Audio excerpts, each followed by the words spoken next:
Welcome back to Cash and Sass, the podcast where we ditch the shame, talk real numbers, and build bold, bankable wealth without sacrificing who we are. I'm your host, Lisa Marie, fractional CFO, money mentor, and the sassy wealth queen behind Transcendent Wealth Company. Today, we're talking about something that silently runs way too many lives and business. You ready for it? Debt. My guest, Andy Bennetts, is a debt to wealth specialist who helps families and entrepreneurs eliminate debt faster and build lasting wealth without budgeting gimmicks, refinancing tricks, or sacrificing their quality of life. I am all for that. Don't know about y'all, but I am. This episode is about faith, freedom, and financial flow and how to stop letting debt dictate your decisions. So as I say, and y'all know, we're going to dive into it and it's going to be just candid conversations, okay? All right. So you say that debt is not a life sentence. Where did that belief for you come from? That belief came from a chance encounter with somebody that shared with me this financial GPS that I now preach on because I think it's the coolest thing in the world. And it's one of those things you don't know what you don't know. And that sounds such a cliche thing, but there's a lot of people that are kind of closed off to new thinking because, hate to break it to them this way, there's a little bit of ego involved, and they're like, no one can know more than me on this subject, or surely I would have heard of this before, or there's no way it's too good to be true. All of the different things. So I fought through those objections and those mental hurdles that I had to get through and opened my mind to the possibility of debt not being a life sentence and there being a faster way than what the bank shows you. And the punchline is this: it's proven. We've done it for 20 plus years and we can guarantee it. So stick around because I promise there's some really, really good things. And if you're in debt, there's a faster way. There's a better way. And a lot less stressful. What's the biggest lie, though, that people believe about debt? Well, not to go back to the previous statement, but I think this idea that it is a way of life and that we are going to live with debt the rest of our lives. I've met with many, many people. One that sticks out in my head is this lovely older couple here in my community that when I met with them, I said, so what's your retirement plans? They're 61, 62, just bought a brand new house, which that's another conversation. But I said, what are your retirement plans? And they said, well, just don't die. Like, we're going to work until the day we die. Hopefully we'll have everything paid off by then, but probably not. And that's just I don't know. I just feel like that's such a sad existence. And again, I think we've conditioned ourselves, or we have accepted that. Maybe better to put it that way. We have accepted the lie that you have to live in debt. The society has given us that we have to. Yeah. Exactly. And it's not true. And another thing that I found very interesting is that this is a very American issue. This is not a worldwide issue. Most countries in the world don't live on debt like we do. Yeah. And one of the things, especially in businesses, I tell people that there's good debt and there's bad debt. And when I say good debt, understand, for everybody listening, I do not mean it's okay for you to go run a credit card maxed up to the limit on frilly-nilly shit. Okay. That's not what I'm talking about here. That is not what I'm saying. What I am saying is you have multimillionaires that leverage debt. Correct. And if you use it correctly and strategically and intentionally, then it's not always bad. And I'm also very, very open. And I have even stated that if it wasn't for my business line of credit in 2024, my business would still not be here. Okay. Point blank. That is what kept me in business. Now, Am I paying it off? Absolutely. Am I doing it differently than what the bank says? Absolutely. And I did go into debt so that my business would stay running. That is the way it is. That's not necessarily bad debt. So you got to understand that a lot of it is going to come down to, one, how you see it yourself, and two, what you're doing with it. If you cannot, under any circumstances, if you cannot control what you use that credit card for, if you're going, every time you turn around, you're swiping, I'm going to tell you what I tell my clients. Go stick it in a Ziploc bag and stick it in the freezer or shred it, but don't use it. Right. Because right now you're not able to be responsible and be the CEO of your life or the business in order to be where the debt's not all bad. Okay. Just got to put that caveat out there because I do believe that there is a difference. Okay. So this comes into what I'm saying, because when I say intentional and strategic, it's money management. And so I'm adamant, I want my listeners to hear someone else say it besides me. Yeah. So it won't be just me saying it. Right. What role does attention, okay, and behavior play in money management when you are managing your money or managing the debt and being, do you see what I'm saying? And being that strategic with it. Yeah. No, it's everything. I mean, and again, it's one of those things like it's not sexy, but it is smart and it is wise, right? I mean, the idea of like freezing your credit cards, that sounds very Dave Ramsey-ish, right? It's all about self-control. Like if you cannot control your spending habits, whether that's an Amazon fix or a Starbucks fix or whatever the case is, and you have this amount of money, but you're spending this amount of money, you have got to figure out a way to plug the holes and stop the bleeding, as it were, to the point where you can get to the point where you've got some discretionary income to start chipping away at that debt. I mean, there's no magic wand. And what we have is an amazing system that is leveraging math in a way that no one else does. However, it does come down to, like you said, it comes down to moment by moment decisions, right? Am I going to choose to do this thing that I want to do, even though it's not a financially responsible decision? Or am I mean, it's delayed gratification. You remember like the marshmallow, right? Like one marshmallow now or two later, can we wait? I don't know. It's hard, but it's the right thing. I tell people all the time that, when you're in life or business, when you're building what I call the money roadmap, you're saving, you're looking at your money and you're saying this or that. So do I want to save for this or do I want that? Right? Yes. It's your choice. Correct. And like he says, instant gratification at Starbucks, or do I want to do Starbucks only twice a week instead of 5 times a week? And then I take those other 3 days worth of Starbucks and I put them in another, a savings account for whatever it is I'm wanting. That's where the intention comes in. And I think it's really, really important that we have to understand that you have to be. Andy can give you all the tools. I can give you the tools. I can give you the know-how. And if you're not going to do the work, then it ain't going to work. Right? Right. I mean, that's just, I sit down with my clients all the time and say, okay, we're going to build this money roadmap out. It's going to be aligned with your values, your goals, what your lifestyle. We're going to choose. And if it is Starbucks twice a week, we're putting that into that money roadmap. We're intentionally plugging the things so that you don't have to change your lifestyle. And you still have to do it. And some of it might be pulling some things back when things get tight, but you have to be willing to actually do the work. Right. Otherwise, it's not going to work. And one of the things that you talk about is charging your worth as a stewardship. Can you explain that? Yeah. So, I mean, I'm a Christian, so I think that all of the blessings that I have are of God. So I need to be a good steward of those. There's the parable of the talents, right? The master gives 5 talents, 3 talents, and 1 talent, goes away, comes back and finds the person that had 5 doubled that to have 5. That was a good, wise investment. Good use of that, good steward. The one that had 3 doubled that. The one that had 1 was an evil servant. That's what he called him, an evil servant, because all he did was bury it, and he just gave him back the one thing. He said, well, at least you could have done, in our vernacular, put it in a high yield savings account so we're getting something back, right? At least get some interest on that. So I feel like being a good steward of the money, and I'm not sure I'm answering your question directly here, is just being wise with the resources that you have and using them in the best possible way, the smartest way, not being frivolous. I do ascribe to the idea is money is a tool, okay? It's not something you have to hoard away. It's not something you have to stuck under your sheet at that kind of stuff or the mattress.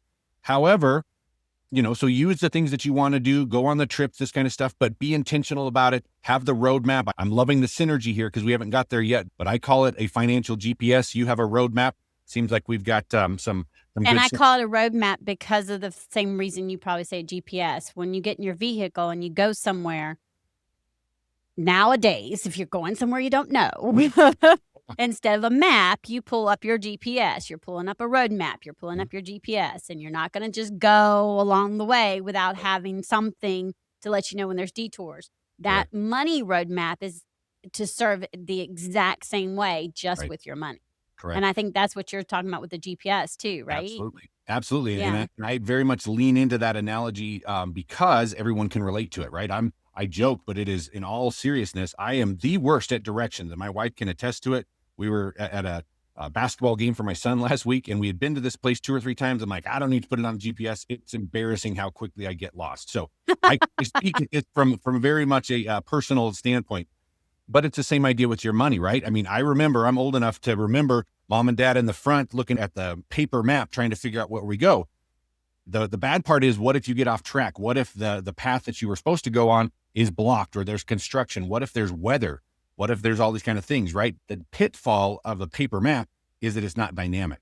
I love our financial GPS is dynamic, minute by minute, choice by choice, and it gives you the foresight, to your point.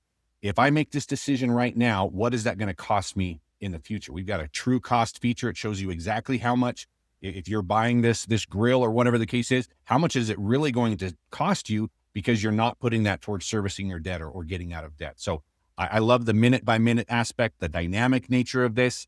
When windfalls come in, let's redirect and get you out of debt as quickly as possible. When the car breaks down, that's fine. Now we're just your date is going to shift out a little bit. Like a GPS, we have a guaranteed debt-free date. So as long as you're following this roadmap, this GPS, this is the guaranteed date that you're going to reach your debt freedom. Pretty unique, pretty amazing.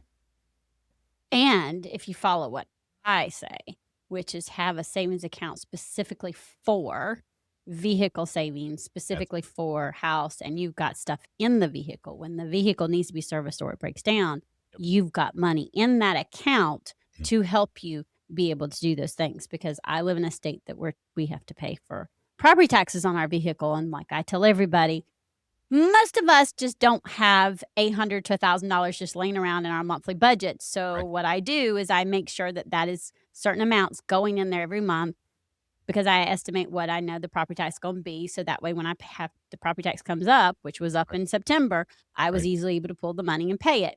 Correct. I didn't have to put it on. I did. Excuse me. I put it on a credit card to get my points, but then I turned around and paid it. Exactly. So, but I didn't have to go into debt to pay it. Is what I'm getting at.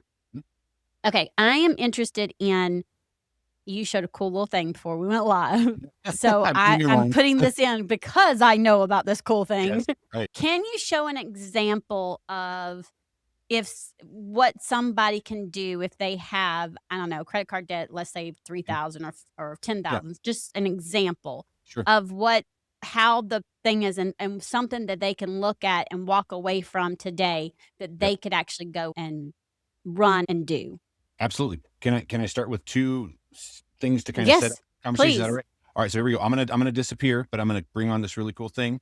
So those that are only listening, I'm sorry that you're not going to get to see the cool thing that is showing on the screen. So what this is this a debt? This is a debt load. Okay. So Lisa Marie, let me ask you as an expert, if I were to show you this debt load and then 9 of your colleagues, all financial experts, how many opinions do you think, out of 10 people, how many opinions do you think you would get on how to pay this debt off? 10 of them, at least. Exactly right. So my follow-up question is, do you think that there is a mathematical fastest way to pay this off? Yes. Okay, so there we go. So that's what I operate with, rather than opinions or theories or this kind of stuff. Again, all of them will help you to pay things off faster, but why not just go the mathematical fastest route? So that's what the financial GPS does. It incorporates all of these great things like float and leverage and snowball and avalanche, all of these things that we've heard about for a long time, but it incorporates that because it's very, very complex. How a credit card is factored interest is different than a mortgage, which is different than a student loan, which is different than, you see what I mean? There's all these different factors. And I don't know about you, but I don't have the time nor the desire to spend all my day in front of a spreadsheet figuring out what's the fastest way. So that's kind of the idea, right? Another thing, again, just to kind of, I don't know, show off a little bit of my fun little tool here, right? Showing off. And for those of you who are listening, all you need to do is run over to YouTube, to my channel, and you can go and watch the video so that you can see this. Still listen on the Spotify or iTunes, but you can run over to my YouTube channel, make sure you subscribe, but you can watch this because this is really cool. Very good. Okay, so what I'm showing here for those that are still listening is the idea that when you go to your bank and say, hey, I'm ready to buy my dream house, they're like, that's great. We want to keep the terms as low as possible here. So we're going to give you, because we're so nice, this is the bank talking, we are so nice, we're going to give you a 30-year loan and we're going to spread out those payments because we care about you and we want you to be able to afford this. You can hear my irony in my facetious, right? So what the banker does as soon as you sign this payments is they put you on this long, windy route. Again, for those that can't see it, it's got this little circle looking thing that when you start your journey on your mortgage, they're going to send you on the scenic route. Let's put it that way, right? They're going to put you on this long scenic route that's going to take you 30 years. But here's the thing.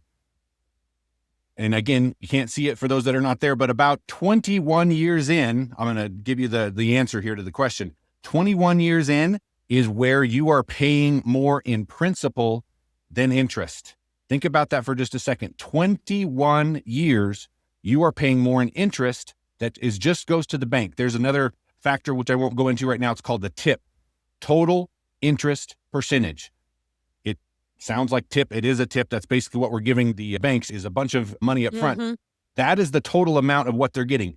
This idea that your APR, I've got a good APR, I've got 4%, whatever, that's not what you're paying. Okay. On a 6% 30-year loan, it's 115%. 115% of what you borrowed is what you're paying back. That's the TIP. That's the total interest percentage. So again, I realize that's not the questions you asked, but I wanted to flex a little bit and use this opportunity to kind of educate a little bit, because I didn't know that a year ago when I first started this. I had no idea that banks charge us on the TIP, not the APR, which is deceptive. Which at is best, the reason why which is the reason why I've said this a couple of times. And I've told my clients who just bought a house, if you've got a mortgage and they're like, I heard if I make, I know I'm going to say it wrong because my brain's not thinking, but it's an extra mortgage payment a year. Yeah. It's like the 13 instead of 12. Yep. Yeah. So if you make one extra mortgage payment a year, it cuts, and I don't know how many years because I can't remember, but I have it written down to remind myself when I go to buy my house. It cuts how many years you're paying on the mortgage, because it cuts how much interest the bank gets. And I use this almost the same analogy to my vehicle, because I make sure that I'm paying more and I can say apply it to principal, and it's just constantly knocking my balance down because, again, I don't want them to get more money.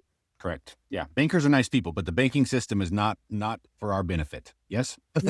No, it's not. Yep. So what is something that they need to look at when they're looking at their debt to see what they should tackle first? What is just a tip for them so that they can at least start? Yep. So again, I'm a visual learner, so I kind of go with this. So let me give you an example. That would be kind of hard to see, but I'll give you the basics of this. So what I did is I took the average. This is Gen X Rachel. Gen X Rachel has about a $277,000 mortgage. She's got about $71,000 in loans, whether that's a car, student loan, something like that, about credit cards. So $8,000 in that. So about $357,000.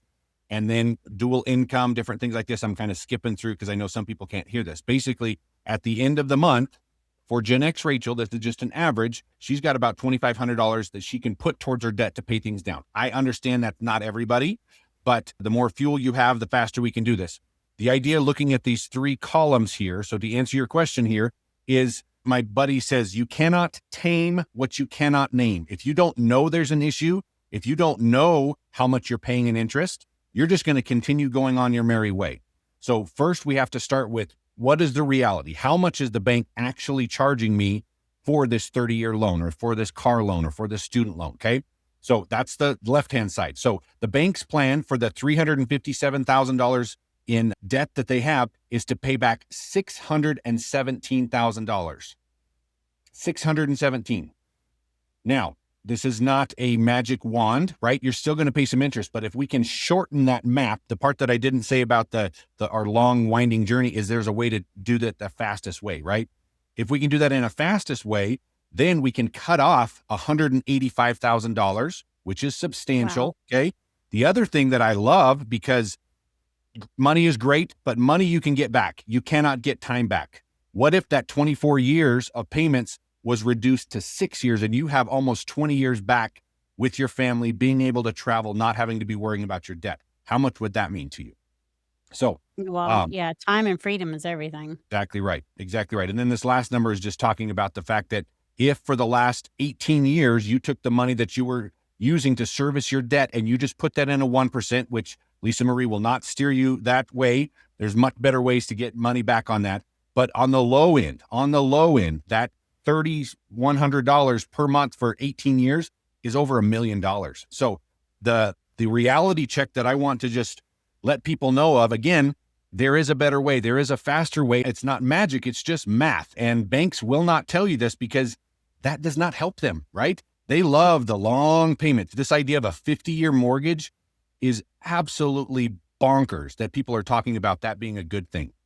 So my idea in this as a former educator is to educate, to bring the message. Those that are interested, I love to have conversations with. We identify if this is a good fit. If not, then I try to give them some other, little bits of wisdom and that kind of stuff. But Right. understand that you don't have to be in debt the rest of your life. There's a faster way. Yeah. Okay.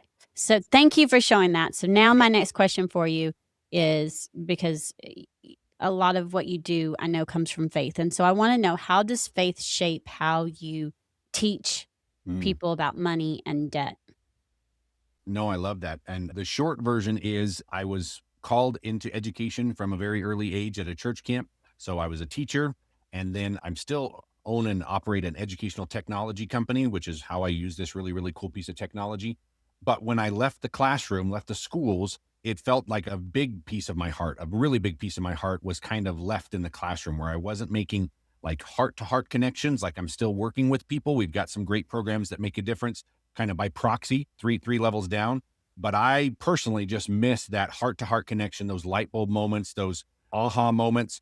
So to your question, I love the blessing and the honor that I get to speak with people about their finances. We incorporate, I mean, if they are believers, we incorporate biblical wisdom about that, kind of like the talents and the different things. God doesn't want us to be in debt. The only debt that he wants us to give is to give back to others, right? So I do incorporate that for the folks that matters to. But, sharing the idea of stewardship and honestly hope, I think that's probably the thing that is the most fun message that I get to share with people, is people that are just like buried in debt. And it's going to be like 30, 40, 50 years before they're out of debt, to show them a way that they can do that in a fraction of the time, save a bunch of money, start saving for retirement. So they actually have something to look forward to. There's honestly, I have not found a feeling like that in everything that I do. And I just absolutely count it as a privilege and a joy. I love that. My last question is, and I think it's a really important one, is what do you wish people knew earlier Mm. about money and peace? Ooh, that's you. I was thinking money, and then you threw peace in there. So that's kind of a whole different thing here. Okay, so now I got to collect my thoughts. That's a really good one. You curveballed me on that one. Money and peace. I would say, one, keep at the forefront. Money is a tool, right? It's not something to hoard. Right. It's not something to just spend frivolously. Think of the talents. Be a good steward. I was just talking to a really good friend of mine. Side note here, but I'm excited about this. We are developing a faith-based workshop here locally, and we're going to call it Empowered Stewardship. I'm so excited. I think that's just such a cool combination of those two ideas, right? So be wise with your money, right? Understand that you need to, whether it's from myself, whether it's from Lisa Marie, and this is biblical as well, get the wisdom from many counselors, right? I would just caution that if you're only going off of the bank's plan and you never ask questions and you never look at the terms and you never do this, understand where they're coming from, right? Yes, they're lovely people. Yes, they're kind of thing, but there's a reason that the banks are the nicest buildings in town, because they make money hand over fist on you, Very on much your so. interest. Okay. Very Yes, you much so. sign it. Yes, it's legal. But let's again peel the scales off of your eyes, look at it, find out what it is. Okay. Again, back to you cannot name what you cannot, you cannot tame. Cannot tame what you cannot name. So figure out how much it is you're paying on interest. Ask questions. How can I figure out a way to get out of this debt faster, to start keeping more of my money, doing more with what I want, being a good steward of that, and don't accept this idea that you're just going to be in debt for the rest of your life. Right. And I love that, because y'all know I talk about not only, okay, you're making it, now let's manage it so it can multiply. And multiply means multiplying it so that you have it for what you need, and also so that you can make an impact in the world and give back and do all the good things. So that's where that multiply comes in. So you and I speak basically the exact same way, we Love just it. say different terminology, and it's really the same thing.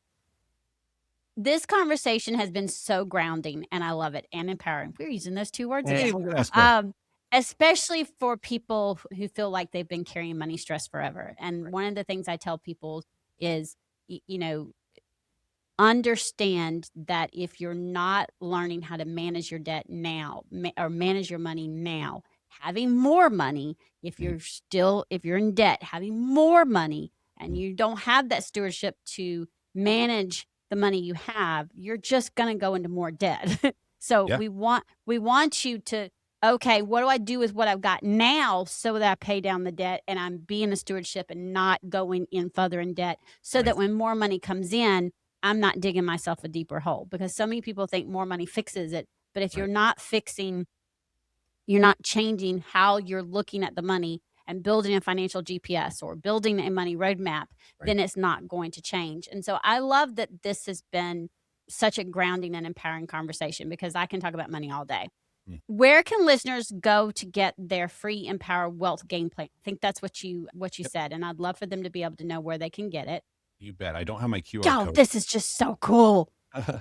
So the easiest place to find me is empowerwealth.solutions. So it's not .com, empowerwealth.solutions. From there, there's a get started. Takes me right to my, it takes you right to my calendar, and then we can have a conversation.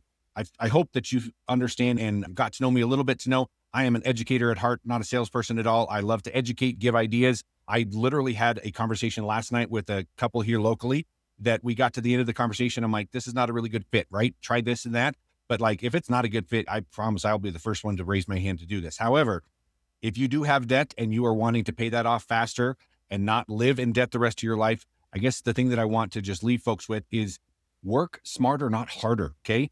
Can you still use a paper map and get across the country? You can, right? But it's not going to take into all of the accounts, all of the I don't dynamic know how to nature, read one. right? Right. There's that too, right? Don't work harder than you need to, right? Leverage technology, leverage things that makes your life easier and gets you out of debt and has your best interest at heart, not Right, the bank's. right, absolutely. And if this episode has you realizing that your personal money systems are affecting how you lead, how you decide and grow, then it's time for some clarity. Book a wealth alignment call with me. We'll look into not only your personal, but in your business finances. We'll work together so that your money is supporting you, your life, and your legacy. The link for my stuff and for Andy's will be in the show notes. And until next time, remember, confidence and cash are the ultimate duo. So make sure you go check in with your money. And as always, I hope you have an awesome and wealthy day. Till next time.